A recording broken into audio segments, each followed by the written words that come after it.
Eu não sei nem se algum filme explorou com serial killer. Claro que você tem aquele You, né? Aquela série e tal, do lance do Stalker, né? Que é o cara que vive de acompanhar a vida de uma pessoa. Ele é obcecado, e hoje tem a rede social que facilita isso muito. Ele é obcecado por uma vida de uma pessoa ou de várias. Sim. Quando que pode escalar dessa obsessão para alguma coisa criminosa? Como Então, o caso da Ana Hickman, talvez. Isso foi o caso que eu trabalhei. É. Como assistente técnico e tal. Porque o promotor achou, entendeu que não foi legítima defesa, né? O cara foi uma execução. Qual é a história do Stalker? Cyber Stalker que a gente tem agora. Ah, é? Da Ana Hickman. Foi o primeiro caso. No Brasil, nos Estados Unidos já tem. John Lennon foi morto por um Stalker. Um monte de gente. Aquela menina Selena, a mulher que ficava lá atrás dela, Serena, alguma coisa assim, mas tá cheio lá. O que aconteceu? Esse rapaz, 30 e poucos anos, mas ele não é psicopata. O Stalker, ele não é psicopata. Nós temos dois tipos, o psicótico e o não psicótico. O não psicótico, um exemplo é assim, esse meu chefe não me deu a promoção, eu vou infernizar a vida dele. Eu vou lá, corto os 4 pneus, eu vou entrar no trabalho dele, vou bagunçar todo o computador, ele vai perder todos os arquivos. O cara fica fazendo isso, mas é consciente. Tá.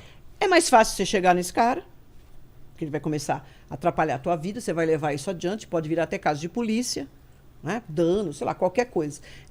Ou ele mesmo fala, putz, né, vou sair porque o negócio vai ficar feio para mim. O psicótico é aquele que ele já rompeu com a realidade e ele cria uma relação com aquela pessoa que não existe. Independente dela conhecer o cara ou não.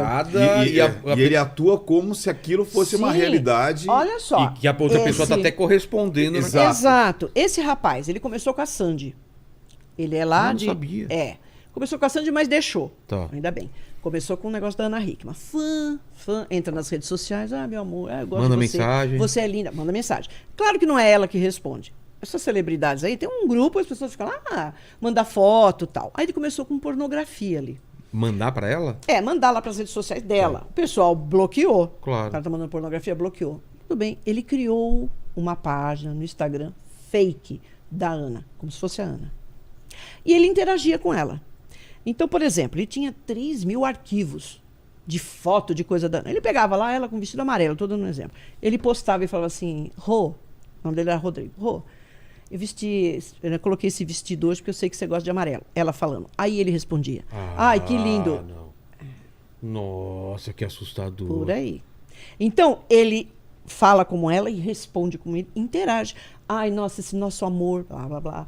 E ele posta coisas dela, ela falando e ele respondendo, ela falando.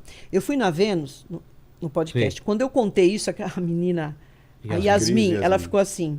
Aí eu fui contando, ela falou, Rosângela, você contou exatamente o que aconteceu comigo. Que o cara criou também. Sim. Então, criou, exatamente, falava por ela e falava mas por você ele. acha que o cara criou isso um pouco para outras pessoas acreditarem? Não, dele. Era a viagem dele. É a viagem dele. Não era para outras pessoas acharem. Não é pra... Nossa, ela que te respondeu. E tal. Não. Como é que chama aquele filme? Acho que é do Hitchcock. Como é que chama? Qual? O do... Que ele se faz o papel da mãe. Da mãe é o... Tá, psicose. Psicose. É meio que isso, ou seja, ele tem uma interação. Que doido. Onde. Mas na cabeça dele. Na cabeça dele. É um relacionamento que ele tem com ela. Ela não precisa responder, ela nem sabia que ele existia. Não precisa isso. Tá. Então o indivíduo cria. Às vezes no trabalho você encontra isso. Você nem tem contato com a pessoa, mas a pessoa está fantasiando com você. E ela começa a observar sinais. Um exemplo? Por exemplo. Você tem um exemplo? Tempo. Tá. A pessoa começa a trabalhar na tua empresa. É. E faz tatuagem do logo da tua empresa, tipo, uma semana que tá trabalhando. É perigoso. Perigoso, hein? Perigosíssimo. Daqui a pouco ele vai achar que tem um relacionamento com você. Você vem com uma camisa, ele fala, Quando ele veio com essa camisa porque ele tem alguma coisa comigo, ele sabe. E quando você tá jogando pinball, ele chega, tipo... Ele passa com as partes, assim? Com as partes. Com as partes, isso. É perigosíssimo. É um stalker isso aí. predador. E aí, ô Lene, você tá do lado da pessoa aí. Cara, é que é difícil se livrar agora, né? Agora é difícil se Gente, livrar. mas é um negócio sério. A coisa vai crescendo. Então ele tem relacionamento com ela, os dois estão felizes e tal. Aí ele começou a colocar a pornografia. Claro que não era a foto dela, mas ele entra em site de pornografia, pega uma mulher, uma pose sexual, que é parecida. Pum. Põe lá e é assim. Ai, adorei a nossa noite, dar pra você nessa posição. Ele, ai, amor, foi demais. Assim, vai e vai. Acontece o seguinte, que o indivíduo psicótico, especialmente esquizofrênico, aí tem umas síndromes relacionadas, síndromes de Clé-Rimbaud, erotômano no meio, mas tudo bem. Ele, fantasia e realidade, fantasia e realidade. Ele não sabe mais qual é a diferença de fantasia e realidade. Só que chega um momento que ele fala, na fantasia eu tenho a Ana, na realidade ele não tem. Aí a coisa complica. Ela... É aí que dá o twin. Aí que dá o twin. Porque ele fala, E ele vai não querer posso... realizar. E ele fala, não, ela tá me traindo. É sempre assim. Eu vou matá-la e vou me matar. A intenção dele é sempre essa. Porque você acabou com a minha vida. Não aconteceu nada, mas você acabou com a minha vida. Eu vou acabar com a sua. E ele foi nessa vibe lá. Descobriu que ela ia fazer uma apresentação lá. Ele se registrou no hotel, outra coisa. Foi na portaria e conseguiu, né? O número do quarto dela. Putz. Legal, né? Você vai no hotel, você deixa, tá. E ele ficou esperando. É incrível, gente. Tem a cena, porque não tem câmera para todo lado, mas tem do saguão. Ela entra, uma mulher linda, enorme, tá? Chega lá, todo mundo, aquela coisa. Você já vê que é ela. Chega com o cunhado e a mulher do cunhado, a concunhada lá. Sei. Entram lá, ele tá no saguão, assim, Parado. olhando. Aí o Gustavo E ela sai, não faz vai almoçar. ideia de quem é Não, esse ela cara. tá lá, blá, blá, blá, falando e vai lá pro quarto. O cunhado desce e vai almoçar. Ele tá no restaurante junto. Ele tá ali e o cunhado aqui, almoçando. Do Tudo lado? bem. Do lado. Ele tá lá. Aí o que ele faz? Ele depois vai pro 9º andar e fica esperando. Onde? Ele entra numa entradinha e fala, não, alguém sair do quarto. Porque os três No estavam no corredor quarto, mesmo? no corredor. Tá. Armado, Armado. municiado e tal. O primeiro que sai é o Gustavo. Ele vai no elevador, ele coloca o revólver na nuca dele. Fala assim, vamos pro quarto. Vamos pro quarto. Ele tentou dar uma disfarçada. Não, a gente tá no hotel. Ele falou, não, é o 902. Sério, eu também já sabia. Chegou lá, nisso que ele está indo, vem um fotógrafo não, cabeleireiro, que estava lá para cuidar da Ana, para ela fazer o negócio. O cara vai atrás, ei. E ele com o revólver, ele entra e o cara bate a porta na cara do cabeleireiro. Sim. Aí o cara fica assim, e começa a bater na porta. Fulano, sou eu, quero fazer o cabelo, a maquiagem, sou eu. E ele começa a escutar o cara, sua vagabunda. Assim, colocou os três, a cama daqui. Ana, cunhada e Gustavo. Do lado da cama, encostado na parede. Isso, aqui é a parede, né? E ele ficou atrás, não Ele foi? ficou na frente. Na frente aqui deles. Aqui tá Gustavo, Ana e a cunhada. Não tinha um lance que ele coloca na nuca da... Não, ele E colocou a menina, ou na nuca da menina lá da... Sim, e ele fica olhando fixamente pra Ana. Ele nem toma conhecimento dos dois. Tá. E com o celular assim, sua vagabunda, sua puta, você acabou com a minha vida, eu vou te matar e vou me matar. E ela falou assim, olha, ele apontava o revólver, eu via, revólver, né, tem o tambor, ele falou, eu via que tava com bala lá dentro. Ele vai me matar. Medo, e ele, eu vou te matar. Aí o Gustavo falou assim, mas o que tem no celular? E ela assim, eu não te conheço. O que tem no celular? Deixa eu ver. Ele entrega. Deu. Aí o Gustavo olha e fala, ele vê a tal da a página fake da Ana. Ele fala, ele pensando, esse cara é louco. Acertou, né? O cara tá completamente surtado. Ele devolve e fala e tenta argumentar. A Ana, que o medo gera duas coisas na gente. Duas respostas. Ou você enfrenta ou você foge. Não tem como, né? Ela, apavorada, pensou no filho, deu um grito e desmaiou, de medo. Desmaiou. Quando ela fez isso, ele falou, você tá fingindo? Você imagina o cara aqui, com a arma. Ele tava na cama. Não tava na cama, tava aqui, mas ele aproximou. Ela aqui, perto da cama, ele disparou. Foi tão perto que a tatuagem ficou no ouvido, dentro do ouvido da Ana, ficou tudo aqui. Só que a cunhada tava aqui, quando ele disparou, ela fez um movimento, segurou, o projétil entrou no braço, transfixou o tórax e foi para a artéria femoral. Transfixou. Nisso, o Gustavo, a resposta diferente. Medo, porque tá todo mundo com medo ali, né? Você vê um cara desse que você nem conhece. Quando ele viu isso, ele falou, eu não sabia se era a minha mulher que tinha levado o tiro ou era a Ana. Ele escutou um grito e falou, sai daqui, pulou. Foi de frente com a arma. Para segurar o tambor. Quando você segura o tambor do revólver, você aperta o gatilho, não vai. Foi, não conseguiu segurar, o cara disparou. Passou na cabeça e atingiu o ar-condicionado e tal. Nisso ele conseguiu segurar o tambor. E os dois começaram a lutar. O cara não era mais baixo, porque o Gustavo é um cara bem alto. O cara era forte, 1,80 m. Você vê que ele fazer exercício e tal. E as duas saíram se arrastando. O tal do cabeleireiro estava do lado de fora gravando. Todo mundo falou, tem alguma coisa errada. Ele desceu, foi lá na porta e falou, olha, tá acontecendo um negócio errado lá na Ana. É briga de casal, a gente não vai se meter. Ele voltou e começou a gravar. Quando ele viu as duas, ele arrastou. Ele que levou ela para o hospital. Porque ninguém se mexeu. Sai arrastando ela pelo saguão, ninguém nada. Bom, os dois ficam lá. Quanto tempo você acha que os dois ficaram lutando? Sem ninguém. Minutos. 40 minutos. 40 minutos? E ninguém foi lá. Ninguém. Ele desce e fala, olha, tá acontecendo isso. Não vou me meter. Ninguém. E ele fica, vai, morde, chute, não sei o quê. E falando para ele, cara, você tá doido, não é nada disso. Eu vou matar você, vou matar todos que estiverem na minha frente, vou matar a Ana e vou me matar. Aí ele conseguiu dar uma rasteira nele, o piso lá é daquela cerâmica que imita madeira, é dura. Sim. Ali ele deu uma fraquejada, porque ele caiu e bateu o supercílio. Então aqui abriu sangue. Qual dos dois? O rapaz, o Rodrigo, o Stalker. Stalker. O Gustavo conseguiu dar uma... E ele caiu junto com ele. E o cara com o dedo no gatilho. Ele conseguiu colocar o polegar, isso eu mostrei bem, porque eu fiz a reprodução simulada e mostrei bem a posição que ele pegou. Ele conseguiu colocar o polegar. Atrás do Foi gatilho. levando, exato, foi direcionando a arma para a nuca, porque os dois estavam ali brigando, o cara caiu, ficou meio assim.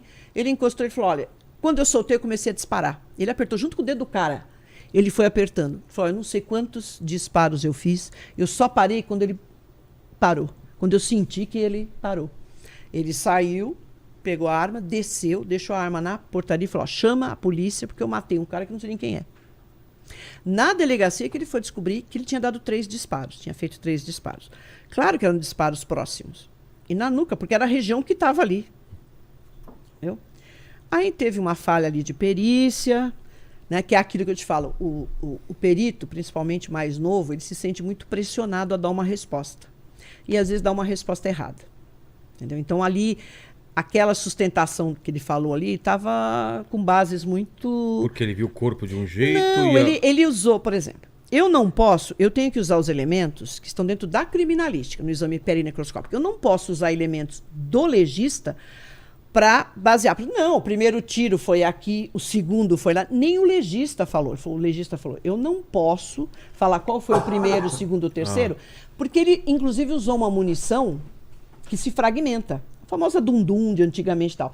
Então, aquilo entrou, foi uma série. Ela é para ficar dentro do corpo e produzir o maior número possível de lesões. Então, 3 muito próximas, não dá para saber, porque ali ficou tudo... Você não faz o trajeto da bala. Então, nem o legista... Aí o cara falou, não, porque ele tinha que estar ajoelhado. Começou assim, a dar uma viajada. Aí, pericialmente, eu fui para cima, analisei tudo, falei do sinal, porque ele, a boca do cano, se está muito encostada, e se você já deu uns 2 disparos, ela está quente. Ela queima. Aquilo faz um sinal característico. Inclusive, eu falei, isso aqui não foi o primeiro disparo, isso aqui deve ter sido o último. Porque o cano está muito quente, porque queimou mesmo. Não ficou só aquele. E tinha todos aqueles... E aí sustentei isso e entrei também na história do Stalker. Agora eu posso, como assistente técnico, eu posso usar qualquer coisa. Eu não preciso ficar restrita à perícia, entendeu? Então aí eu fiz um negócio bem legal. Fomos lá, fui na audiência, a juíza, sabe, não tem. E foi até interessante. Ela falou, eu estava, para mim a concepção era que era um fã. Eu falei, não tem nada de fã. Porque o Stalker tem tempo para você classificar o indivíduo. Então o cara tem que estar... perseguindo, né? Porque vem de caça, perseguição e tal. Assim, há pelo menos 3 anos. Ah, é? Não é assim, ontem começou, hoje. Então, acende o sinal vermelho quando é insistente por... Insistente. Por e meses começa... e meses. Exato. Você vê como o cara tá completamente fora de si. A ponto dele criar, ele faz o papel de quem ele está stalkeando, de quem ele está perseguindo, e fica nisso. É claro que isso tem que chegar numa conclusão. Mas tem o Stalker hoje em dia, posso estar falando besteira, mas olhando de fora parece isso. Não é o fã, não é a pessoa que ama a pessoa, é o contrário. É uma pessoa que odeia tanto, que persegue essa pessoa em todos os lugares, assim. É um hater, né?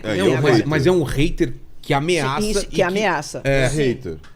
O Stalker, ele ama tanto que chega a um ponto que ele quebra esse tecido social. Exato. E aí é como se fosse uma grande decepção de uma vez só. Foi o que aconteceu com o John Lennon. John Lennon, ele era fã. muito fã. Exato. Chegou a um ponto que ele falou, cara, eu preciso matar esse cara e me matar.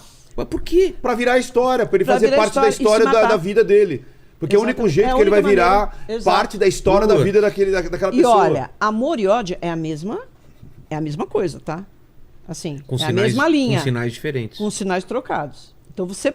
Porque o que é você amar? É cuidar, é ficar o tempo todo com a pessoa tal. O que é odiar? Você não faz mais nada, você só fica em função da pessoa. Putz. Então, é interessante isso. Chega um ponto que o negócio... Porque não tem solução. É. Então, aí vira, de repente, e vem aquela decepção que ele mesmo criou. Isso aí. É impressionante. E eu comentando isso, a menina ficou assim, ela falou, olha, eu passei exatamente isso. É o mesmo processo. Você vê como é padrão. É incrível. Mas no caso né? da Ana Hickman, tava indo para um caminho, então, de que ele atirou... Não, ele iria matar, ele ia. Que não era... por que chegaram a uma conclusão que não era defesa, como chama? Legítima defesa? Legítima defesa. Então, por que eles estavam se apegando nisso? Primeiro que a primeira perícia disse que... Não, porque como ele está caído com os braços embaixo do corpo, então ele estava ajoelhado... o que morreu. Ajoelhado e tal. Eu falei, gente, não tem nada a ver. O corpo, você tá numa luta, você tá brigando. Como se fosse uma execução? Como se fosse uma execução. O que eles falaram? Que qual era a dinâmica deles? Que ele conseguiu pegar a arma, botou o cara de joelho e executou, porque tiro na nuca o confere, né? É execução. Não dá, né? Então, não fizeram nem a reprodução simulada. Eu falei, eu quero ver. Em que momento? Porque o cara tinha mordido. Ele falou, não, fui eu que mordi, nesse momento aqui. Então eu fui pegando passo a passo, levei lá o Gustavo. O Dr. Moraes até que fez o papel do Stalker, por causa da altura e tal. Mais magrinho, mas fez. E a gente foi montando tudo isso. Então você vê como é lógico o que ele foi falando. Sabe, aqui eu parei e mordi, depois, olha, na perna, eu dava chute. E o cara, ele tendo que segurar a arma, porque ele fala, se eu soltar, ele vai me matar. E ia mesmo, ele estava, entendeu? Assim... certo que ele deveria fazer isso. Ele não voltou atrás em nenhum momento. E ele ia matar mais gente, porque qualquer pessoa que parasse ali, que passasse no corredor, com essa intenção dele, ele estava já para o que Mas deve você acha vier. que ele ia se matar também? Ia. Em geral é assim. Tá. Eventualmente, em alguns casos, porque acontece alguma coisa aí. Ou alguém chega, ou tira, como o matador em massa. O propósito dele é esse. Né? E aí vem, sair... aí vem aquela dúvida, principalmente dos matadores em massa lá nos Estados Unidos, se divulga isso, se você não está incentivando o outro louco a entrar numa escola e atirar. Porque o que eles querem, na verdade, é isso, né? Sim. Pode ser em qualquer ambiente. Olha, eu acho que isso influencia se a pessoa já não tem uma estrutura de personalidade íntegra. Porque a pessoa fala, esses jogos levam a isso. Não. Se você é equilibrado, meu querido, você pode jogar o que você quiser, você pode ver filme de terror, você pode ver... Que não vai... Você consegue separar as coisas. Os filmes mais violentos. Não, e tem uma catarse, né? Você sai até assim, que bom, né? O cara conseguiu matar aquele... Você se sente bem, mas você não vai fazer isso. Mesma coisa o cara que...